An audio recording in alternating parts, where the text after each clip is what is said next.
The 14th year of Chenghua. Chapter 88. Being superstitious. Winter passed and spring came. Once the white snow covering the world went away completely, branches began to sprout fresh green. For the people of the capital, the biggest change of spring days was that they could swap out their thick winter clothes for lighter, elegant spring garments. Ever since Wantong had returned to the Jinyue, he had discovered that every level of it had changed. The power he had originally set up all but thoroughly eliminated. Even the two Jinyue commander of the northern and southern offices were new people. Hating Yuan Ben to the extent that he wanted him to die, he had no choice but to fix things up anew. It hadn't been easy to get his own people into the Southern Administrative Court Division again, but the most important Northern Administrative Court Division differed from the Southern one. It had since become a place where water couldn't leak into and needles couldn't pierce through. Sui Zhou's matron was not inferior to Wantong's. He was not a figure that he could grab and replace easily. The entire Northern Administrative Court Division was currently made of Sui Zhou's people, giving Wantong no way to play hard. All he could do was probe Sui Zhou's standing, then watch for his chance to slowly infiltrate. Wantong found many people displeasing to the eyes. The crowned prince certainly took first place in that, but he wasn't someone he could touch right now, as the emperor still held affection for the prince, and there was always a group of people around him who protected him and who frequently able to turn danger into safety at critical junctures. One couldn't help but suspect that he might have brilliant luck, and the protection of the gods. The crowned prince couldn't be touched, but that didn't mean that other people were the same, however. The prince's teachers helped incur the emperor's favor for him every day, which Wantong found aggravating. There was also Wang Ji, that ungrateful traitor, and yet another example in Sui Zhou, the obstacle dividing up his power in the Jinyue. All of them were people he wanted to get rid of. Following the birthday banquet, Wantong, Ming, and the rest of them had frequently been searching for opportunities. They were deeply versed in the ways of beating a snake without getting bitten back. Either they wouldn't make a move, or if they did, they would have to be quick, ruthless, and precise with it, striving hard to give their foe one ferocious strike that wouldn't give the other a chance to get back at them. Such an opportunity would come soon. After Wang Ji left the capital, he had intermittently stayed at the border stronghold for over 2 years. Even though he had returned several times during this period, he had come and gone in a rush. That was to say, his previous power in managing the capital was getting shakier and shakier. It could be seen that starting from the beginning of this year's spring, the war in Datong had not been going too smoothly. The Tartars would occasionally come over and loot like they were entering their own home, while the Ming army had repeated losses. No longer did it have endless reports of victory like it had before, even suffering a few minor defeats. Were the war to be lost, it would naturally be difficult for the frontline commanders to escape that fault. Some suggested that there was an overall issue with the leadership of Commandant Wang Yu, and that military supervisor Wang Ji needed to bear responsibility, as well. The two had held military power over Datong for a long time, and should have been replaced long ago. Even if Wang Ji wasn't, Wang Yu and the garrisoned army generals nearby ought to have been made to change defenses, so as not to have the suspicion that they were growing self-important in their grasp on the army. The instant they were denounced, Wang Yu and Wang Ji rushed to present memorials defending themselves, even having to express that they had no thoughts to lust after power. No one other than Lu Cottonflower had that thick of a face in this world, where they could just pretend that the denouncements didn't exist, after all. Ever since he had heard Tang Fan's warning, Wang Ji had long been wanting to return to the capital. He went along with the flow to announce that he was resigning from his post as military supervisor, stating that he missed the days where he had served by His Majesty's side, and also longed for his homeland of the capital. On top of that, the poor weather of the border these years had caused old injuries of his to flare up, so he hoped that he could return to recover. Few didn't know that there were many in the capital these days that neither wanted him to win the war, nor wanted him to return. Thereafter, it was explained to the emperor that the Great Bend region constantly got invaded by the Tartars, and it was thanks to Wang Zhi's previous defense that success could be obtained. The situation was disadvantaged as of right now, but Wang Zhi and Wang Yu's capabilities were undeniable. They requested that His Majesty grant them more patience and opportunities by having them continue to stay there and establish greater merits for the great Ming, but in order to prevent people of ulterior motives from recklessly slandering meritorious officials, a new provincial governor should be dispatched to Datong. The emperor quickly agreed to that memorial. The former Datong governor was transferred back, Guo Tang was sent to be the new governor, and Wang Zhi was officially designated as Datong's defending supervisor. Wang Zhi had formerly been nothing more than a marching military supervisor, but now that he had earned a title, that meant that the secondate was fastened onto him remaining in Datong was entirely justifiable, and he wouldn't be able to return for a short while. Not long after this occurred, censors in the court successively sent memorials claiming that the Western Depot acted harshly and the citizens' unhappiness about it was piling up, so they requested that it be closed. Even head of the cabinet Weining signed his name for it. Seeing the turmoil amidst the crowd, the emperor granted the request. The tyrannical, once unmatched Western Depot thus quietly shut its doors. Within this tempest, Qiu Jun, who had once been demoted to Nanjing for denouncing Wang Zhi before, sent no memorial up this time. The reason for that was simply that while Master Qiu detested Wang Zhi, he detested being in a group of thugs throwing rocks at someone in a well even more. He refused to follow along with jumping up and down and taking advantage of another's crisis. Back on topic, if the Western Depot had been harassing the citizenry, why had these people not said so before and only came up after the emperor appointed Wang Zhi as Datong's defending supervisor? It was for no other reason than the fact that everyone used to be afraid of offending Wang Zhi, and now that it looked like he probably wasn't coming back, they swarmed up to throw those rocks. With Wan Tong's group also fanning the flames, the crowd pushed the wall over. These dual moves of attacking while dissolving defenses were quite potent. The first move appeared to have given Wang Zhi the immense power to kill and seize in Datong, but locked him up there in reality. Since he couldn't return, he naturally couldn't manage the faraway Western Depot in the capital either, and the followers under his control inevitably landed in dire straits. And yet, that was an advantage for Suizhou, because most of the Western Depot's staff were Jinyue that had been transferred over and not eunuchs. Wang Zhi wasn't an idiot. Once he had learned that he was being appointed as a defending supervisor, he knew something was off and had quickly written to Tang Fan to ask Suizhou for help. When the Western Depot was wiped out, Suizhou therefore went along with this to take in Wang Zhi's people, giving them shelter from the elements so that they didn't get washed away. Inside this turmoil, Wang Zhi appeared to have suffered unreasonable disaster, but the truth of the matter was that the Western Depot had offended many people due to its previous despotism. When it had been well off, everyone dared to fume, yet hadn't dared to say anything. Now that it was well off no longer, who wouldn't rush to stomp on it? Many things had consequences. If those within the bureaucracy were overly mindful of gains and losses, they would rage to death sooner or later. Wang Zhi clearly understood as much, so after he heard that the Western Depot had been shut down, he didn't have that big of a reaction.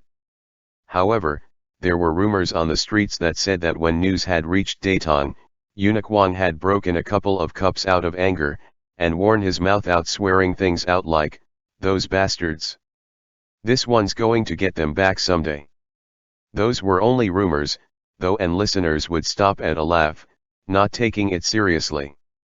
Those that had set up the game board behind everyone's backs believed that this match was far from being settled. After Guo Tang replaced Datong's governor, the hostilities did not take a good turn, several bizarre happenings occurring on the front line instead. When news of this reached the capital, commanding envoy Wan Tong suggested that since left Metropolitan Censor Tang Fan was a god at solving cases and of meticulous thoughts, he could go to Datong to help handle this. Jinyue Commander Suizhou acted with decisiveness, so he could accompany him, too. The emperor approved of this, ordering Tang Fan and Suizhou to leave in a few days' time for Datong and jointly coordinate the war efforts. Datong, during the Warring States, had been the capital of the Zhao state. After the great ancestor established the Ming Dynasty, Datong Prefecture was arranged under the jurisdiction of Shaanxi. As an important strategic location on the Ming's border, Datong controlled some of the Great Wall, starting from Pian Pass in the west and going to Zhuyang Pass in the east, and deserved to be called the Master of Nine Borders. The area had become the front line for resisting the Tartars, as the Tartars regularly infiltrated the Great Bend to plunder Datong. On account of Datong's important status, there was a very convenient official road built that went from the capital to Datong, good enough for horses to speedily gallop down.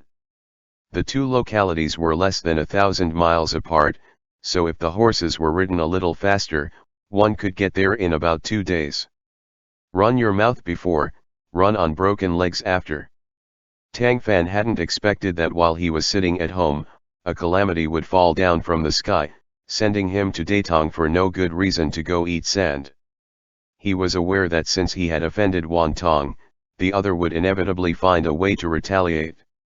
At this moment, his most important aim in getting Tang Fan and Sui Zhou out of the capital was separating the latter from the Jinyue, so that he could get to work on the Northern Administrative Court Division.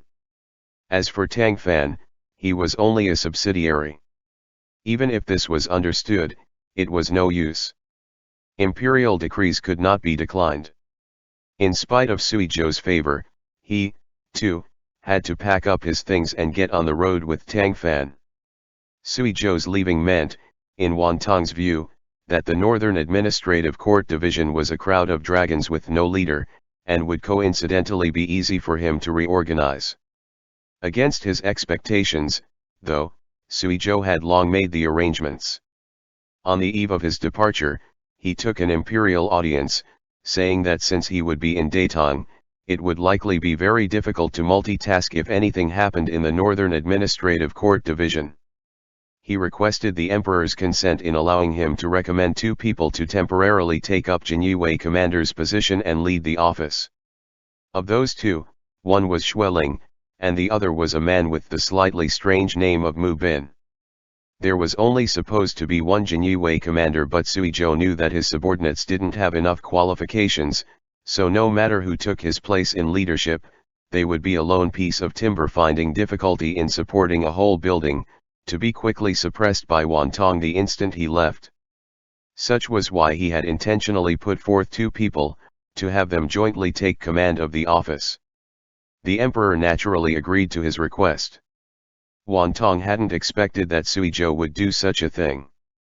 His nose was nearly scrunching up in rage, but he turned his trajectory around. Xueling was an elder to Sui Zhou, but his talents were overall a little lacking compared to his, and Mu Bin was an unknown pawn never heard of before. When the time came, as long as he took down Mu Bin, thus leaving Xueling by himself, this would be easy to contend with. By the time Sui Zhou came back, what would greet him would be long far removed from the office of before. His own willful calculations were done pretty well, but he had forgotten that Sui Zhou would certainly have his own reason for promoting an unknown pawn to be a Jinyue commander. Xueling and Mu Bin, as a pair, were one strong and one weak, one astute and one honest, yet their cooperation was as seamless as the clothes of divinity. Just as Sui Zhou had explained, they had a fortified hold on the Northern Administrative Court Division, giving Wan Tong nothing to take advantage of. Wan Tong had wanted to find Mu Bin's weakness and pull him down off his horse before focusing his efforts on dealing with Xueling, but after all his searching, he only discovered that this trifling nobody had no weak points at all. Not only that, but Mu Bin had an integrity that not even the average civil official would possess. Wan Tong searched and searched, yet couldn't find any evidence that he had ever accepted bribes, or was lustful in nature. By the gods! Was he even a Jinyue? Wan Tong learned at last why Sui Zhou had shoved this guy out before his departure. It was to anger him to death. Still, that was all a story for later. Even if Wan Tong was hopping mad in the capital, Sui Zhou couldn't appreciate that with his own eyes. At this moment, his group had just reached the destination of the strip. A sturdy, imposing city wall towered before them. Atop the tall gate's towers, the name Datong was firmly engraved into a stone-turned plaque, in cursive-like calligraphy, resembling the feeling the city gave someone. It was a bold, uninhibited city, a relic of Yan and Zhao. It was a city of chivalrous bones and loyal hearts, watered with the blood and flesh of the great Ming soldiers. Tang Fan had been to many places before, but he had never come to Datong, immediately stunned by the grandeur in front of him the second he arrived. It wasn't until Sui Zhou gently bumped him with his riding crop that he came back to his senses. According to the custom of the civil official leads, the martial official helps, this expedition was headed by Tang Fan, but they hadn't brought many people. Sui Zhou had left some behind to restrain Wan Tong, unable to bring along the full count of his confidants. Yan Li had also been left behind due to being newlywed, so only 10 or so elites like Peng Qi were with him. It was currently the middle of the day. There were many people queued up outside the city to get in, but for some reason, their advancing speed was particularly slow. Perhaps extremely strict inspections at the gate were the cause. Tang Fan's group was on official business and had to wait for an unknown amount of time like so before they could press on ahead to the city gate, take out their permits, show off their identities, and request entry. Unexpectedly, that set of procedures didn't work here. The defending soldier at the gate looked them up and down, heavy doubt and scrutiny on his face. "Since you were sent by the court, why aren't you in your uniforms?" The Jinyue's uniform was known to be majestic, extremely recognizable once on the body. Few wouldn't know it. However, during their group's trek, they had encountered heavy rain that had soaked all of their clothes, so they'd had to put on backup sets. Who could have known that on the very next day, it would rain hard yet again, shortly soaking their backups, too. With no other choice, the group had no choice but to stay at a post house and wait for their clothes to be washed and dried. In order to avoid the same exact situation, they simply put on everyday clothes, ready to change into them after they arrived. Tang Fan had Jinyue open up the luggage and show a hem of the bright colors inside for the other party to examine. However, the soldier's doubts were not yet dissipated. Having only a slight bit of politeness, he threw out the sentence, "All of you wait a minute," then jogged back, off to report to someone unknown. Everyone was coated in the dust of travel. They had been thinking to get in, take a rest, and then a hot bath, only to be stopped right before the gates. The Jinyue were a little unhappy. "Something's amiss," Tang Fan said to them. "Maybe something happened in the city." As much was said, but they were straight up left to dry out there. After waiting for quite some time, they then caught sight of the soldier walking over with someone dressed like a corporal. Said corporal was a little cautious the entire time, although he didn't hide that he was on guard. He gave his name to them. "This humble official is Meng Xi, a corporal defending Datong. You gentlemen are wanting to enter the city." Peng Qi finally couldn't help himself. "Can you not talk crap? What would we be standing here for, if not to enter the city? We didn't come here on our own, we were sent by the court. Did your commandant not get the correspondence issued?" Corporal Meng knew that if the other party really was the Jinyue, he definitely couldn't afford to offend them, so he smiled apologetically. "He has, but some things have happened recently. The commandant specifically ordered that entry into the city needs to be strictly checked, especially for..." He didn't finish his words, but Tang Fan could guess that the latter half of them probably went something like, "especially for types like you, who pretend to be court ambassadors." Tang Fan stopped Peng Qi, who wanted to go off, and said to Meng Xi, "Since your commandant gave the order, we shouldn't make things difficult for you. Whatever you need to check, do so according to standards." Meng Xi quickly smiled. "This gentleman is yet a reasonable one. I ask that each of you hand over your permits and identity tags to me, after which I will bring them into the city and personally hand them over for the commandant and eunuch Wang to look over. After they find no fault, you all will be able to enter the city." That was kind of a huge joke. Identity tags were obviously carried on person to prove one's identity. How could it be so casually given away? If the other put their stuff away and reneged on them, a group with no provable identity, where could they go to explain themselves? The instant Meng Xi said this, even Tang Fan's smile slightly curbed. Peng Qi grew even more furious. Which mighty one set that rule? When have you ever seen anyone give their identity tags away so casually? Go call your commandant to come out and meet us. These two are the left metropolitan censor, Sir Tang, and our Jinyue commander of the Northern Administrative Court Division, Sir Sui. I want to see who's going to have the guts to try and stop us if we want to just go in.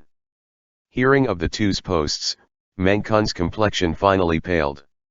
He twisted his neck to glare viciously at the soldier, then turned back around beaming, even bowing with cupped hands. I wasn't aware that you two gentlemen were gracing us with your presence. Please excuse this humble official for being a coarse man. I have been at the border for a long time and understand nothing. Please don't lower yourselves to my level. Seeing that he was cautiously polite out of repentance but still wasn't relaxed enough to let them in, Tang Fan knew that something major must have happened here previously. Is the defending supervisor in the city today? He is, but he is currently in discussions with the commandant. This humble official was afraid to go in and disturb them, so I came out here first. You can just head in and inform him. Say that Tang Fan came, I will bear any responsibility for that on your behalf. Meng Xi only half believed him, but since talks had come to here and he couldn't exactly take their tags by force, he answered, I will enter the city and make a report, then. Please wait a moment, sirs. With that, he turned and went back in.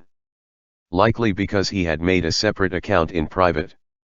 After he left, several soldiers circumvented the gates to all stare at Tang Fan's group like glaring tigers. Even the gazes that nearby entering citizens gave them turned a little weird, making them unsure of how to react. With all this waiting, Tang Fan simply found a rock near the city wall to sit down on, then quietly began to speak to Sui Zhou. On the other end, two people finally scurried out from the city. One of them apparently recognized Tang Fan, as after catching sight of the man sitting at the base of the wall, he promptly accelerated his pace to jog up, a broad smile on his face. It really is you, Sir Tang. Ever since he learned about the court's decree a few days ago, our eunuch Wang has been going on and on about you, and you came at last. Making you wait for such a long time was truly out of necessity. This lowly one will give you a humble apology here. Tang Fan had something of an impression of him. You are Ding Rong. Ding Rong looked even happier at his recognition. Yes, that is I. Eunuch Wang told this lowly one to receive you. Meng Xi's embarrassment didn't need to be described. He repeatedly bowed to the group. This humble official has offended you all, my eyes unable to recognize Mount Tai itself. Please excuse my incompetence, sir. Tang Fan waved his hand. Were these ordinary times, you likely wouldn't be so hard-pressed, Corporal Meng. Something big happened, did it not? Seeing that the complexions of the Jinyue were still dark, Meng Xi thought to himself that scholars were indeed more considerate and felt grateful. It did indeed. You gentlemen would not be aware, but before you arrived, several bands of Tartar spies mixing into the city folks have just been caught here, one group of which was pretending to be officials. They swindled our brothers on watch then, nearly causing catastrophe. The commandant got immensely angry over this, and told everyone that if we let spies into the city again, we'd be considered the same. This was unavoidable, please quell your anger, sirs. That all is true, Ding Rong picked up from his side. The corporal that had let them into the city was beaten with a rod in front of everyone by the commandant, then stripped of his post, so inspection for entry into the city is stringent out of fear of repeating that mistake. Wang Yu was strict in his command of the army, this, Tang Fan knew. He also knew that the other had high prestige in the army over these years in Datong, else he would never have been able to lead the army in repelling the Tartars again and again. After hearing both of their explanations, the Jinyue's suspicions went away slightly, their ire receding a bit. The Tartars have already used spies to scout out military intelligence. Tang Fan asked. Ding Rong smiled painfully. They come straight over and leave straight away, always running following the fight. After those spies were caught, Eunuch Wang and Commandant Wang cross-examined them, and found that they had connections to the White Lotus Society. The White Lotus Society? Tang Fan suffered a start. How had he managed to wind all the way back around to come across the society once again? In all likelihood, since the evil organization had operated for many years, it had influences distributed all over the world. Them conspiring against the great Ming's land with the northern Tartars was not too surprising. Upon entering the city, Tang Fan's group noticed that the atmosphere here was quite different from other places. Passers-by on the road had frantic looks and everyone was tense, far less carefree than the citizens of the capital. Every once in a while, the group would come face to face with stationed soldiers equipped with spears and then size them up, getting inquisitive looks in return. Once they all saw Corporal Meng walking behind Tang Fan, the soldiers would then startle, quickly stop to bow, get rebuked by Meng Kun a few times, and then scattered. 7 counties were under the Datong prefecture. This area was Datong County, the center of governance for the prefecture. It was a county capital, but its location was important, as ever since the retreat inland from the Great Bend during Yongl's time, it had turned into the Great Ming's front line against the northern clans' fire. The Tartars were nomadic peoples that could not self-sustain like farming peoples, so they could only rely on looting foreigners of their wealth to meet their internal growth requirements. In their view, being able to get into the Ming dynasty's territory signified that they were rolling in wealth. They didn't want to take over their cities, they just wanted to come rob them periodically, as only that was the most fitting mode of their survival. Under such frequent wars and onslaughts, the citizens of border cities had muscles of steel and bones of iron forged, no poison able to encroach upon them. Even young women possessed an efficiency not found elsewhere. Despite being a border city, there was no shortage of supplies here in the least. Tang Fan glanced around quickly, paying extra attention, and noticed that stores crowded the streets. There were fabric stores, ready-made clothing stores, and citizens in attendance. At most, maybe, there were less patterns and colors provided to choose from, and fewer of currently popular styles. Seeing that he appeared to be interested, Ding Rong asked, "Do you want clothes made, sir?" Tang Fan shook his head. "I'm just looking." "Where are we going now?" Eunuch Wang told this lowly one to take you all to meet him. "He's finished speaking with Commandant Wang." "Not when I left, but he hasn't been in a great mood recently." Tang Fan raised his brow. "Because of the war?" Ding Rong nodded, then spoke at a volume that wasn't too loud nor too quiet, just enough for only Tang Fan and Suizhou to hear. "The court sent the new governor Guo over a bit ago. After he came here, he's been quite disagreeable with Eunuch Wang and Commandant Wang. Every time they discuss the war, the three started arguing. What's going on today, then?" What he was asking about were not secrets. Even if Ding Rong didn't explain, the others would be able to inquire about it all afterwards. Moreover, Tang Fan had come here to lend a hand, which was beneficial to Wang Ji. Ding Rong must have understood as much, so he told the truth. Recently, in spite of the trails of spies frequently being caught in the city, the army's movements always seemed to be known ahead of time by the Tartars. Last time, for example, we focused on defending Piantu Pass, but they appeared to know where our forces were concentrated, so they just bypassed Piantu to run off to Guangling County and loot it. Hearing this, Tang Fan glanced at Suizhou. Each saw undisguised surprise in their counterparts' eyes. Tang Fan's brow creased. "Did you all not say before that you caught a few groups of spies? Can you not block them?" "We can't." At this part, Ding Rong couldn't keep his slightly scared expression at bay. "It's not only that. Troops that we've sent out to chase down the Tartars have never come back, 3 times. This last time, Commandant Wang sent people to find them, and out of 500 men, only 7 ended up being found. They landed in the enemy's traps. Ding Rong shook his head. Some said that they saw ghosts, and some said that the Tartars had the aid of gods, summoning wind and rain, leading them into a frightful place. Had it not been for them running quickly back to the squadron when they saw the chance to, they likely wouldn't have returned. Tang Fan had previously believed that since Datong had a commandant, a governor, and a defending supervisor, 3 people were enough to put on a play, whereas he wouldn't have anything to do even if he did come here. The circumstances here ended up being unexpectedly complicated. Traps. The aid of gods. Where could the Tartars have gotten that sort of things? They were a tribe known for their fighting prowess on horseback. This trick of pretending to be the supernatural was obviously related to the White Lotus Society. Still, he had dealt with the White Lotus Society several times, so he knew how difficult it was. Those people had no lack of schemes, let alone the courage to plot a rebellion. The only thing they did lack was enough strength. Now that they had threw their lot up with the Tartars, did they not hit it off immediately, and overturn the heavens with one prod? Thinking to this point, Tang Fan empathized with Wang Ji.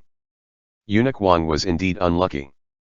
Others had ruined the Western Depot, yet he still wasn't at peace on this end. After explaining all of this, Ding Rong said, "If his tone isn't too pleasant towards you in a minute, please forgive that, sir." Tang Fan smiled. "How loyal you are. Be at ease, he and I are old acquaintances. How could I not understand how he is? I won't put it to heart." The other hurriedly smiled apologetically. "This lowly one has said too much." The current governor of Datong, Guo Tang, was one of head of the cabinet Wan An's people. Him taking up the post was naturally not for the sake of having a common goal nor to fight for a better future together but rather to make things harder for Wang Ji and Wang Yu. The latter two had been managing Datong for 2 years, reorganizing this run-down city into the invulnerable state that it was in now, as well as repeatedly fighting with the Tartars. Why would they ever be willing to let Guo Tang dip his fingers into this? The 3 coming into conflict had been inevitable. As soon as Ding Rong spoke, Tang Fan's group had already made mental preparations to mediate. However, once they got into the commandant's estate, they realized that their own imaginations had been a little lacking. Inside the main hall, the tables and chairs that should have been arranged there were all nowhere to be seen, replaced with 1 incense stand, 1 rooster and 1 daist. There was also white smoke curling all around the room, and 2 other people stood to the side, the smoke enshrouding them and making their features indistinguishable. The very next moment, Tang Fan's eyes nearly popped out of their sockets, as he discovered that the daist was holding a sword in one hand and a dying rooster in the other, the blade cutting its neck. "Supreme Sovereign, quickly bestow your favor, break," the daist shouted. Alongside his voice, chicken blood sprayed onto the other 2 people. When Tang Fan's group came in for a closer look, they discovered that the pair was familiar to them, the Datong commandant, Wang Yu, and the Datong defending supervisor, Wang Ji. Tang Fan. Suizhou. What the fresh hell was this? End chapter.